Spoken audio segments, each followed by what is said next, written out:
আপনাদের সঙ্গে যে খবরে নজর আরো একবার সিএ লাগু দেশ জুড়ে। সিএ নাগরিকত্ব দেওয়ার আইন নেওয়ার নয়, আগেই ঘোষণা করেছিলেন স্বরাষ্ট্রমন্ত্রী অমিত শাহ। সিএ নিয়ে ভুল বোঝানো হচ্ছে, তাহলে সিএ নিয়ে ভয় কিসের রাজ্যের? সংসদে প্রণীত আইনে রাজ্যের ভয় কিসের? কেনই বা সিএর সঙ্গে এনআরসি যোগসূত্র খুঁজছেন মুখ্যমন্ত্রী, তা নিয়েই প্রশ্ন উঠছে। সদ্য গতকালই কেন্দ্রের তরফ থেকে বিজ্ঞপ্তি জারি করা হচ্ছে।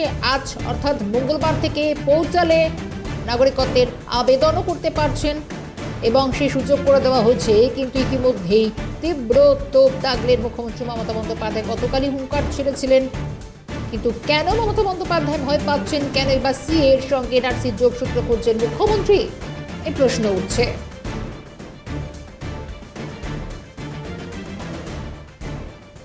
সিএ নিয়ে ভুল বোঝাচ্ছেন কি তাহলে মমতা বন্দ্যোপাধ্যায়? সিএ এর নাগরিকত্ব দেওয়ার আইন নেওয়ার আইন নয়, আগেই ঘোষণা করেছিলেন স্বরাষ্ট্রমন্ত্রী অমিত শাহ। সিএ নিয়ে তাহলে কি ভুল বোঝাচ্ছেন মমতা বন্দ্যোপাধ্যায়? ইতিমধ্যে একাধিক প্রশ্ন উঠতে শুরু করেছে। কেনই বা সিএ এর সঙ্গে এনআরসির যোগসূত্র খুঁজছেন মুখ্যমন্ত্রী? আমি সরাসরি চলে যাব, আমাদের সঙ্গে এই মুহূর্তে নিউজরুম থেকে রয়েছেন আমাদের চিফ রিপোর্টার সত্যজিৎ মুখোপাধ্যায়। সত্যজিৎ, রীতিমতো আজ দেখা গেল হুঙ্কার ছাড়লেন মমতা বন্দ্যোপাধ্যায় এবং শুধু বিজেপিকে এই নিয়ে তীব্র আক্রমণ করে গেলেন তা নয়, রীতিমতো আজ মতুয়াদেরকেও স্পষ্ট করলেন, যে কড়া সতর্ক করলেন, সিএ আবেদন করলে রীতিমতো সব হারানোর একটা আশঙ্কা থাকছে।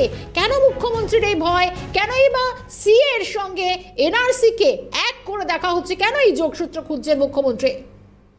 দেখো শর্মিষ্ঠা, প্রথম বিষয় হলো যে সিএএ এই আইন নিয়ে বিতর্ক প্রথম থেকেই এর সঙ্গে সঙ্গী হয়েছিল এবং পরবর্তী ক্ষেত্রে আমরা দেখেছি যে 2019 সালে লোকসভা নির্বাচনের ঠিক আগেই যখন স্বরাষ্ট্রমন্ত্রী অমিত শাহ তিনি আইনটি নিয়ে বলেন, তখন থেকেই বিতর্ক এবং দেশ জুড়ে বিরোধ তৈরি হয়েছিল।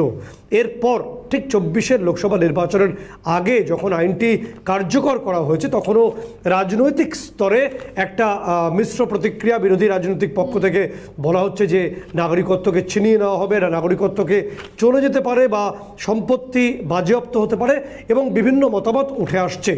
বাংলার ক্ষেত্রেও ব্যতিক্রম নয়, এখানেও রাজ্যের শাসক দল সেই পথেই হেঁটেছে এবং তারা বলছেন বিভিন্ন অংশ থেকে এবং বিভিন্ন মিশ্র প্রতিক্রিয়া উঠে আসছে।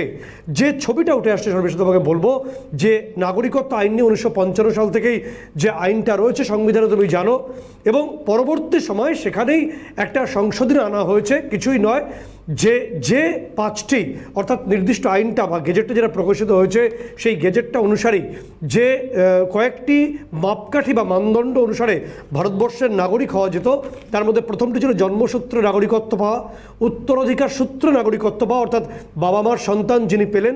এছাড়া যেটা হতো যে 15 বছর ধরে ভারতবর্ষে যিনি বসবাস করবেন তিনি নাগরিকত্ব পেতে পারেন, এবং ভারতবর্ষ যদি কোনো নতুন অংশ ইনক্লুড হয় অর্থাৎ ভারতবর্ষে যে কোনো অংশ নতুন করে সেটাকে অংশ হিসাবে দেখানো হয় বা আসে, সেখানকার জনজাতীয় ভারতবর্ষের নাগরিক হবেন। এবং একদম নতুন সংযোজনটি হলো এই সিএএ, অর্থাৎ এখানে পরিষ্কারভাবে বলা হচ্ছে যে যারা 2014 মার্চ মাস 2014 ডিসেম্বরের আগে যারা ভারতবর্ষে এসছেন অর্থাৎ আফগানিস্তান থেকে, বাংলাদেশ থেকে এবং পাকিস্তান থেকে, 3টে প্রতিবেশী রাষ্ট্র থেকে যারা হিন্দু, বুদ্ধিস্ট, খ্রিস্টান বা পার্সি, জৈন যারা এসছেন, তাদেরকে এদেশে তারা নাগরিকত্বের আবেদন করতে পারবেন, হয়তো বাড়ি বসেই পারবেন। পোর্টাল ইতিমধ্যেই চালু হয়েছে, ই পোর্টাল যেটা হয়েছে সেখানে তারা আবেদন করতে পারবেন।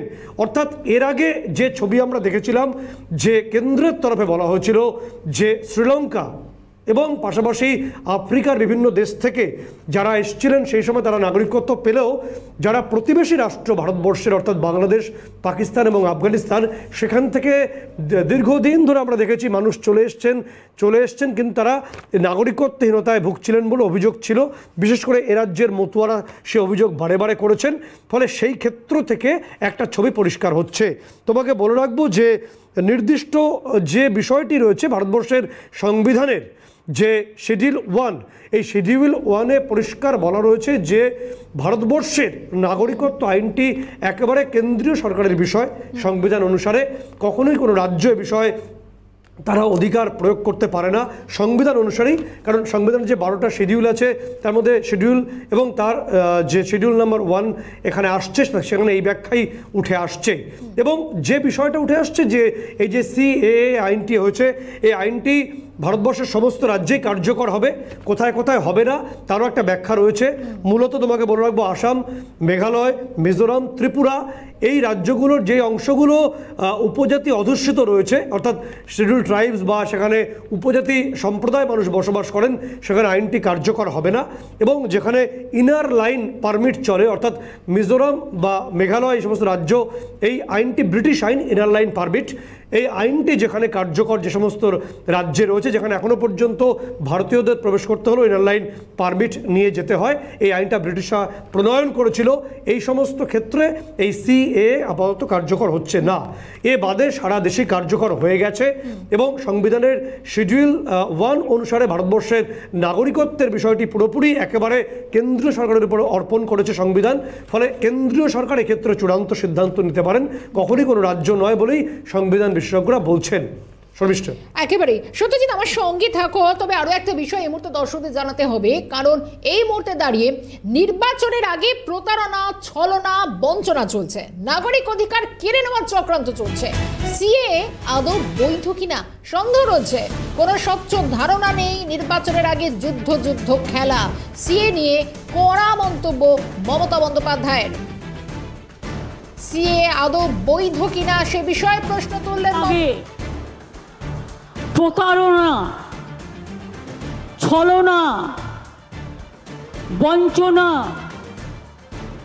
নাগরিক অধিকার কেড়ে নেবার চক্রান্ত চলছে। তার সম্বন্ধে একটা কথা বলি, ভালো করে কান দিয়ে শুনুন, কাজে লাগবে। যে রুলসটা কালকে কেন্দ্রীয় সরকার ঘোষণা করেছে, আদৌ এটা বৈধ কিনা আমার সন্দেহ আছে। কোনো ক্ল্যারিটি নেই, টোটাল ভাওতা। ইলেকশনের আগে যুদ্ধ খেলা। মমতা বন্দ্যোপাধ্যায় যা বললেন আর শোনালাম, এই মুহূর্তে আরো একবার সত্যজিতের কাছে ফেরার চেষ্টা করি। সত্যজিৎ, যা বলছেন মমতা বন্দ্যোপাধ্যায়, রীতিমতো বঞ্চনা চলছে, প্রতারণা চলেছে, ওর নাগরিক অধিকার কেড়ে নেওয়ার চেষ্টা করা হচ্ছে, একটা যুদ্ধ খেলা, কিন্তু এত উদ্বেগ আসছে কেন মমতা বন্দ্যোপাধ্যায়ের গোটা বিষয়? এই বিষয়ে কি মতামত তোমার?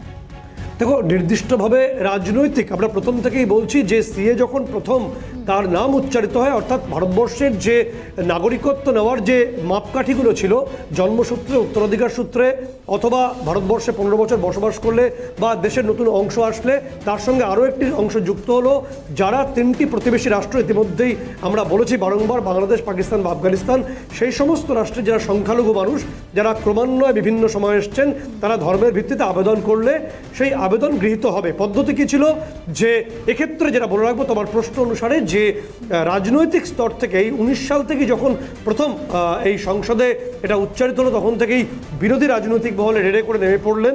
তারা বললেন নাগরিকত্ব কেড়ে নেওয়া হচ্ছে, যদিও স্বরাষ্ট্র মন্ত্রকের তরফ থেকে বা কেন্দ্রের তরফ থেকে বারংবার বলা হচ্ছে যে সিএ নাগরিকত্ব প্রদানের একটা আইন, নাগরিকত্ব কেড়ে নেওয়ার নয়। যদিও রাজ্যের মুখ্যমন্ত্রী বা তৃণমূল কংগ্রেস নেত্রী তিনি বলছেন যে কোথাও যেন সিএর সঙ্গে এনআরসির একটা যোগ তারা খুঁজে পাচ্ছেন, এই অভিযোগ তারা করছেন।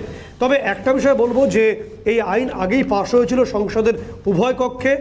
জানুয়ারি মাসে এই আইনটার রুল ফ্রেম হয়। রুল ফ্রেম হয় বলতে যে আইন তো পাশ হয়ে গেল, এরপর কোথায় কোথায় কী শর্ত হবে, কী বিষয় হবে, এটাকে রুল ফ্রেম বলা হয়। এবং তারপর আইনটাকে বৈধ করতে হলে গেজেট নোটিফিকেশন প্রকাশ করতে হয়, যেটা গতকাল হয়েছে। এই গেজেট নোটিফিকেশনে পরিষ্কারভাবেই যে ছবিটা উঠে আসছে যে নির্দিষ্টভাবে কারা কারা আবেদন করতে পারবেন, কিভাবে পারবেন এবং কিভাবে সম্ভব। অনেকে বলছেন, ইতিহাসবিদরা বলছেন বা ইতিহাস নিয়ে যারা বিভিন্ন সময় আলোচনা করেছেন, যে একসময় আফগানিস্তানেও তুমি দেখে থাকবে যে পাঞ্জাব কেশরী রঞ্জিত সিং তার রাজধানী একেবারে আফগানিস্তান পর্যন্ত বিস্তারিত হয়েছিল এবং কাবুলে তিনি তার রাজধানী করেছিলেন এবং সেখানে বিপুল পরিমাণ ভারতীয়রা বসবাস করেছেন। কিন্তু বিভিন্ন সময় বিভিন্ন কারণে তাদের সেখান থেকে বিতাড়িত হয়ে তাদের এদেশে এসে বসবাস করতে হচ্ছে। ফলে সেই সমস্ত মানুষরা একটা নাগরিক অধিকার পাবেন, এটা দাবি কেন্দ্রের তরফে। যদিও রাজ্যের তরফে বা রাজ্য সরকার বা শাসক দল অন্য কথা বলছেন, তারা বলছেন যে সম্পত্তি পর্যন্ত বাজেয়াপ্ত হতে পারে এবং পাল্টা যুক্তি রয়েছে। তবে এক্ষেত্রে একটা ছবি পরিষ্কার, সংবিধান বিধিবদ্ধ, সংবিধান বিশেষজ্ঞরা আরও ভালো বলতে পারবেন এ বিষয়ে। আমরা নির্দিষ্টভাবে জানানোর চেষ্টা করছি যে সংবিধানের শিডিউল 1-এ নাগরিকত্ব আইন বা কোনো রাজ্যের যে টেরিটরি, এই সমস্ত বিষয়গুলোকেই কেন্দ্রের ওপর অর্পণ করা হয়েছে ফেডারেল স্ট্রাকচার অনুসারে।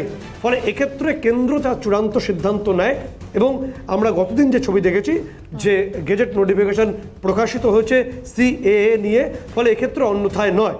এক্ষেত্রে দুটো ছবি পোর্টালে কিভাবে আবেদন করবেন বা যাবতীয় বিষয়টা গেজেটে বলা আছে এবং সেখানে একটা গেজেট নোটিফিকেশন একটা অংশ বলাও রয়েছে যে পরিষ্কারভাবে আমি সেটা জানানোর চেষ্টা করব যে যারা সেদেশ থেকে এসছিলেন, অর্থাৎ এই 3টি রাষ্ট্র থেকে যারা বিভিন্ন সময়ে শর্মিষ্ঠা ভারতবর্ষে এসছেন, তাদের সময়টা অর্থাৎ 2014 সালের ওই নির্দিষ্ট মাসের আগে তিনি কবে এসছেন তার নির্দিষ্টভাবে তিনি লিখে দিলেই হবে। তার জন্য নির্দিষ্ট কোনো যে ডকুমেন্ট সেটাও তাকে পোর্টালে ইমিডিয়েটলি আপলোড করতে হবে না বলেই বিভিন্ন সূত্র থেকে বলছে বা ছবি সেটা আসছে।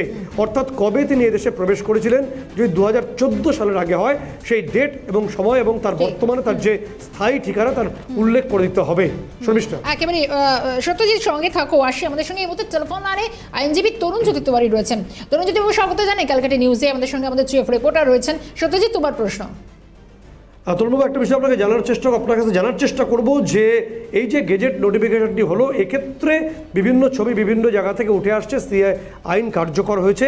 এটা বিরোধী পরিসর তারা সরব হয়েছেন যে এ রাজ্যে নাগরিকত্ব কেড়ে নেওয়া হতে পারে বা দেশ জুড়ে, কতটা আশঙ্কা সত্যি বা ঠিক? আমি জানি না কোন লেভেলের অশিক্ষিত এখন বলা যায়। আমাদের মুখ্যমন্ত্রী অশিক্ষিত, কোনো ভুল নেই। অন্যান্যগুলো কি একই সাথে অশিক্ষিত হয়ে গেল?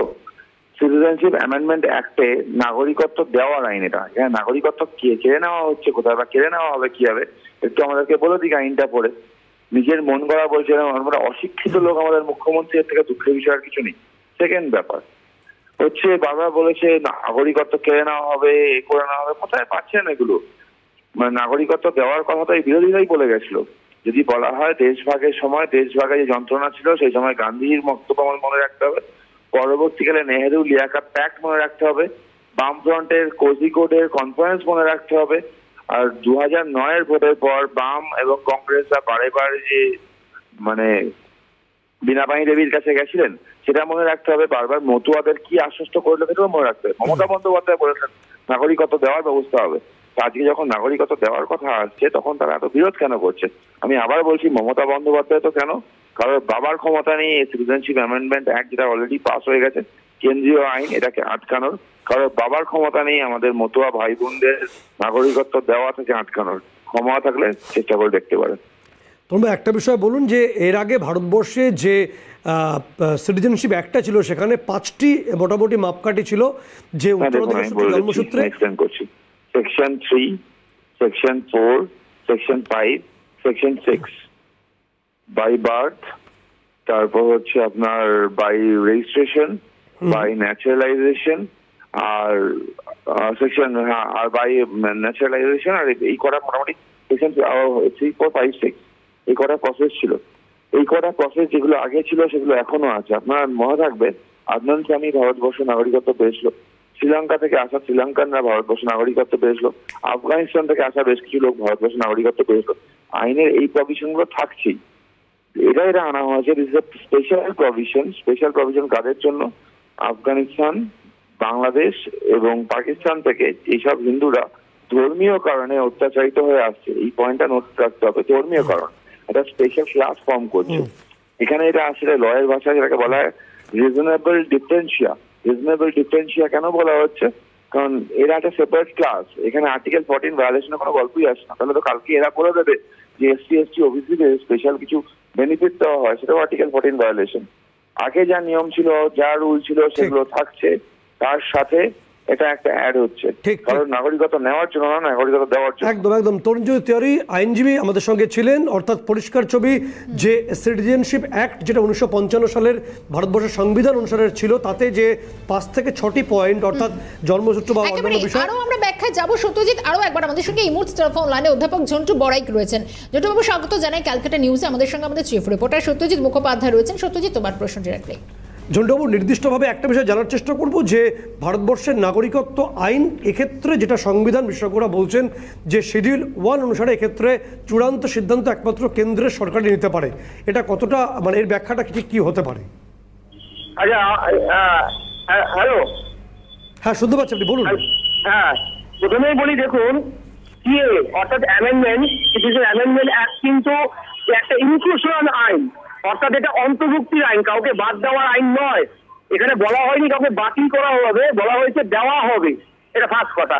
দ্বিতীয় কথা, প্রায়শই আমি গত বেশ কিছুদিন ধরে শুনছি যে বিরোধীদের একটা বড় অংশ বলছে এটা 14 নম্বর এবং 15 নম্বর আর্টিকেলে যেখানে বলা হয়েছে সাম্য অবস্থার কথা, সমান অধিকারের কথা, সেটাকে নাকি ভায়োলেট করেছে। আমি আপনাকে বলি যে আর্টিকেল 5, 11, 7, 14, 15 বিশেষ করে এখানে কোথাও কিন্তু এই সাম্যাবস্থাটা নাগরিকত্বের দৃষ্টিকোণ থেকে বলা হয়নি। অর্থাৎ নাগরিকত্বটাকে কমপ্লিটলি বলা হয়েছে পার্লামেন্টের হাতে ন্যস্ত। তাছাড়া আপনি জেনে রাখুন 14 নম্বর আর্টিকেলে যেখানে সাম্যাবস্থার কথা বলা হয়েছে সেক্স এবং জেন্ডারের ভিত্তিতে, মানে সেক্স অ্যান্ড অন্যান্য রিলিজিয়াস ভিত্তিতে, যেখানে নাগরিকত্বের নামটা তোলা হয়নি, সেখানে আবার 31 একটা ক্লজ অ্যাড করা হয়েছে। সেই ক্লজে কিন্তু পরিষ্কার বলা আছে শিডিউল কাস্ট, শিডিউল ট্রাইব এবং স্পেশাল কিছু ট্রাইব, তাদের জন্য কিন্তু আলাদা আইন। অর্থাৎ আমি পরিষ্কারভাবে বলছি সিএতে কিন্তু কোনোভাবেই 14-15 আর্টিকেল ভায়োলেট হচ্ছে না। বুঝলেন, 11 নম্বর আর্টিকেলে পরিষ্কার বলা আছে যে নাগরিকত্বর ইস্যুটা কিন্তু এইগুলোর থেকে আলাদা। অর্থাৎ ফরেনারদের কিন্তু কোনোভাবেই সাম্যাবস্থা দৃষ্টিকোণ থেকে দেখা যাবে না এটা। আর তাছাড়া 256 আর্টিকেলে পরিষ্কার বর্ণনা আছে সেন্ট্রাল গভর্নমেন্ট অর্থাৎ পার্লামেন্ট যদি চান তাহলে কিন্তু কোনো রাজ্য এটাকে অফেন্স করতে পারে না। অর্থাৎ নাগরিকত্ব ইস্যুটা সেটা কিন্তু কে ভারতের নাগরিক হবে না হবে সেটা কিন্তু সম্পূর্ণ আমাদের পার্লামেন্টের হাতে, অর্থাৎ সেন্ট্রাল গভর্নমেন্টের হাতে। মানে এই ধরনের বিভ্রান্তিকর জায়গায় কিন্তু তৈরি করলে সমাজে একটা ভয়ানক দিক তৈরি হবে। কারণ আমরা অনেকেই এটা না জেনে উৎকণ্ঠায় আছি এবং এই উৎকণ্ঠাটা আরো বাড়িয়ে তুলছে কিছু। ঝন্টুবাবু, আজই রাজ্যের মুখ্যমন্ত্রী আশঙ্কা প্রকাশ করেছেন যে এই সিএ কার্যকর হলে সেক্ষেত্রে নাগরিকত্ব চলে যেতে পারে, তিনি অনুপ্রবেশকারী হয়ে যেতে পারেন, সম্পত্তি বাজেয়াপ্ত হতে পারে, এবং আরও একটি বিষয় বলেছেন সংবিধানের 14 এবং 21 সেখানে যে মৌলিক ধারা বর্ণিত আছে লঙ্ঘিত হতে পারে। সেই আশঙ্কা কতটা জাস্টিফাইড? আমি প্রথমেই বলি, দেখুন যিনি বলছেন তিনি হচ্ছেন ক্যারেক্টার অফ খালাসি। অর্থাৎ এই ভদ্রমহিলাই তো 4 আগস্ট 2005 সালে পার্লামেন্টে দাঁড়িয়ে চিৎকার করে ডেপুটি স্পিকারের মুখের দিকে কাগজ ছুড়ে বলেছিল এনআরসি চাই বাংলায়, কারণ বহিরাগতরা নাকি অনুপ্রবেশকারীরা নাকি বাংলা তছনছ করে খাচ্ছে। আমি আপনাকে পরিষ্কার বলি, একটা দায়িত্ববান পলিটিক্যাল পার্টির নেতা যদি এই ধরনের আচরণ করে, ন্যূনতম এই ব্যাপারটা বিভ্রান্তিকর। উনি দীর্ঘদিন পার্লামেন্টারি, দীর্ঘদিন সেন্ট্রাল মিনিস্টার ছিলেন, তিনি এই ধরনের দিয়ে যেটা সংশোধনমূলক একটা ইনক্লুশনাল আইন, কোথাও বলা নেই কাউকে বাদ দেওয়া হবে, একটা বার বলেনি, এটা বারবার বলছি ইনক্লুশন। উনি এগুলো বলছেন, যে ক্লজ গুলো বলছেন কোনোটাই এর সাথে প্যারাল অ্যাক্সিসে কিন্তু ইন্টারসেক্ট ক্রস করছে না। আমি দায়িত্ব নিয়ে বলছি, দিনে ইন্ডিয়ান সিভিল অ্যান্ড আমি যদিও আইনটা নিয়ে প্রচন্ড ঘাটাঘাটি পড়াশোনা করেছি, আমি দায়িত্ব নিয়ে বলছি এই আইনটাই কিন্তু কোথাও কাউকে বাতিল করার কথা বলেনি। এদেশের সংখ্যালঘু মুসলিম ভাই বোনরা আপনারা আশ্বস্ত থাকুন, এই আইনটা কিন্তু আপনাদের দেশ থেকে তাড়ানোর আইন নয়, বরং এই আইনটায় পুরোপুরি একটা বড় অংশের মানুষ যারা ধর্মীয় কারণে বা অন্য কারণে এই রাজ্যে এসেছেন, এটা 1961 সালের ইন্টারন্যাশনাল রিহ্যাবিলিটেশন আইন, উদ্বাস্তু আইনের সম্মান জানিয়ে এটা করা হয়েছে। কারণ ওই উদ্বাস্তু আইনটা কিন্তু মানতে হবে ভারতকেও। ফলে ওখানে পরিষ্কার কতগুলো ক্রাইটেরিয়ার মধ্যে ধর্মীয় নির্যাতনটা ইনক্লুড করা আছে, ফলে সেটা কিন্তু ভারত মানতে বাধ্য। ঠিক অনেক ধন্যবাদ। রাজনৈতিক বিশ্লেষক ঝন্টু বড়াইক তিনি পরিষ্কার বললেন যে সিএএ আইনটির ক্ষেত্রে যেটা সংবিধান বিশেষজ্ঞরা বলছেন যে অন্তর্ভুক্তিকরণের একটি পদ্ধতি এবং যেটি 2019-এই চলে এসেছিল, সময়ের অপেক্ষা ছিল, এক্ষেত্রে কাউকে বাদ দেওয়ার কোনো পরিকল্পনা নেই। এবং যেটা সর্বোপরি সবথেকে বড় বিষয়, সংবিধান অনুসারে যে ভারতবর্ষে কে নাগরিক হবেন আর কারা নাগরিক হবেন না, এটার চূড়ান্ত সিদ্ধান্ত অবশ্যই কেন্দ্রীয় সরকার নেয় বলেই সংবিধান তাদের উপরই ক্ষমতা অর্পণ করে রেখেছে। যে আলোচনায় আমরা ছিলাম, মমতা বন্দ্যোপাধ্যায় তিনি রীতিমতো হুঙ্কার ছাড়ছেন। তিনি কি বলছেন? দরখাস্ত করলে বেআইনি অনুপ্রবেশকারী হয়ে যাবেন, নাগরিক থাকা সত্ত্বেও অনুপ্রবেশকারী হয়ে যাবেন, চাকরি থাকবে না, সম্পত্তির কি হবে? এটা অধিকার কেড়ে নেওয়ার খেলা। সিএ প্রসঙ্গে আজ কড়া মন্তব্য মমতা বন্দ্যোপাধ্যায়, শুনুন। যাদের দরখাস্ত করতে বলা হচ্ছে, তার মানে তারা যেই দরখাস্ত করবেন সঙ্গে সঙ্গে তারা নাগরিক থাকা সত্ত্বেও আপনারা বেআইনি অনুপ্রবেশকারী হয়ে যাবেন। তাহলে আপনাদের সম্পত্তি কি হবে? আপনাদের চাকরি বাকরি কি হবে? আপনাদের ছেলে মেয়েদের পড়াশুনো কি হবে? সবটাই বেআইনি ডিক্লেয়ার হয়ে যাবে। আপনাদের কোনো অধিকার থাকবে না। এটা অধিকার কারার খেলা। যা সিএ নিয়ে একাধিক বক্তব্য ছিল মমতা বন্দ্যোপাধ্যায়ের গলায়। আপনি কি নাগরিক না হলে আদালতে কেউ চ্যালেঞ্জ করতে পারবেন না? সংবিধানের 14-21 নম্বর ধারায় সব অধিকার থেকে বঞ্চিত হবেন। শুধুমাত্র 3টে দেশ আর 6টা ধর্ম, বাকিদের কি হবে? এটা সংবিধানের মূলে কঠোর আঘাত করেছে। সিএ নিয়ে বৈধতা নিয়ে রীতিমতো প্রশ্ন তুলে দিলেন মমতা বন্দ্যোপাধ্যায়।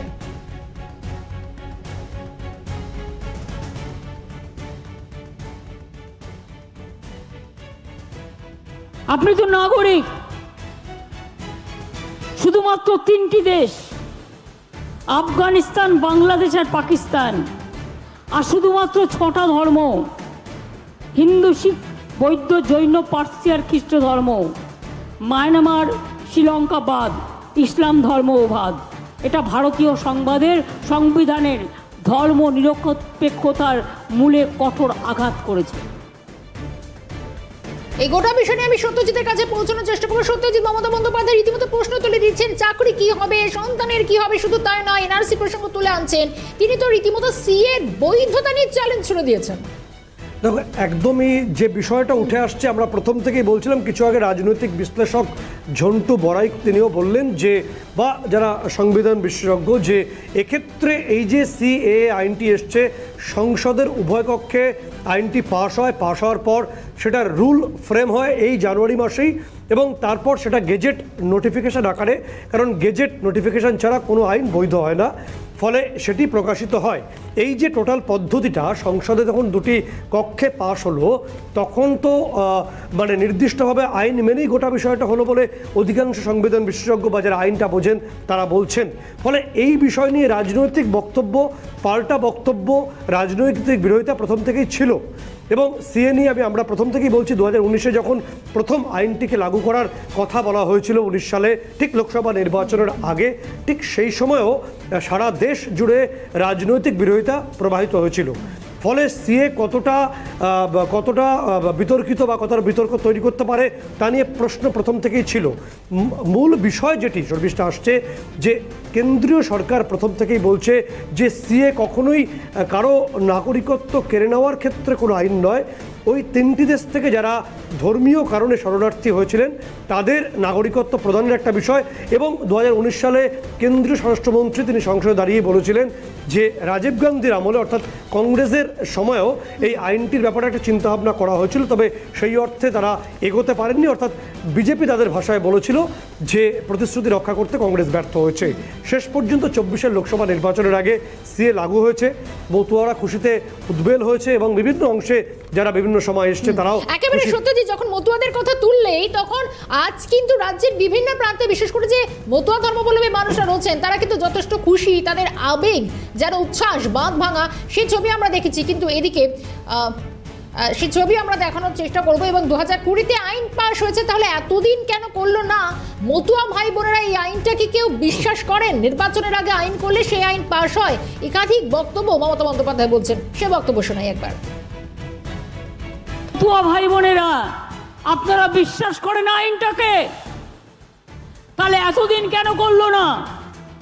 2020-তে তো আইন পাশ হয়েছিল, এতদিন কেন করেনি?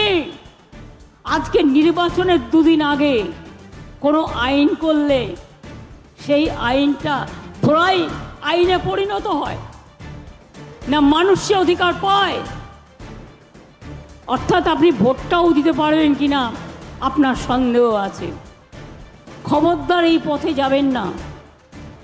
बीजेपी नानान रकम कथा बोलबे, आपको कोई अधिकार नहीं जाएगा, सब रहेगा, वो झूठा है, वो जुमला है। একেবারেই সত্যজিৎ, একদম শেষ লগ্নে এক লাইনে তোমার থেকে জানার চেষ্টা করবো, মূলত একদম লোকসভা নির্বাচনের দোরগোড়ায় এবং গতকাল কেন্দ্রের এই বিজ্ঞপ্তি সিএ নিয়ে সব মিলিয়ে কি শাসক কি অনেকটা, রাজ্যের শাসক দলকে অনেকটা কি বিপাকে ফেললো? দেখো, একদমই একটা ছবি উঠে আসছে যে কোথাও যেন এই সিএ সেটা নির্দিষ্টভাবে আসার পরই বা গেজেট নোটিফিকেশন হওয়ার পরই শাসক দল অনেকে মনে করছেন যে তাদের রাজনৈতিক অস্বস্তি বাড়লো এবং ভোট বাক্সের বা ভোট ব্যাংকের যে লড়াই চলে সেক্ষেত্রেও একটা সমীকরণ নতুন করে তৈরি হলো। কতটা এই ক্ষেত্রে রাজ্য শাসক দল তারা এই ময়দানে সফল হবেন, এই ভোট বাক্সে ভোট রাজনীতির ময়দানে, সেটা তো নিশ্চয়ই সময় পড়বে। একেবারে সময়কে উত্তর দেয় সেদিকে আমাদের নজর থাকবে। এই মুহূর্তে ধন্যবাদ জানাই সত্যজিৎ তোমাকে। আপাতভাবে সরাসরি নিউজরুম থেকে ছিলেন আমাদের চিফ রিপোর্টার সত্যজিৎ মুখোপাধ্যায় এবং সিএ নিয়ে বিস্তর চুলচেরা বিশ্লেষণ আমাদের চলছে। সব মিলিয়ে প্রত্যেকটা গুরুত্বপূর্ণ খবরের আপডেটের জন্য চোখ থাকবে কালকাটা নিউজের পর্দায়।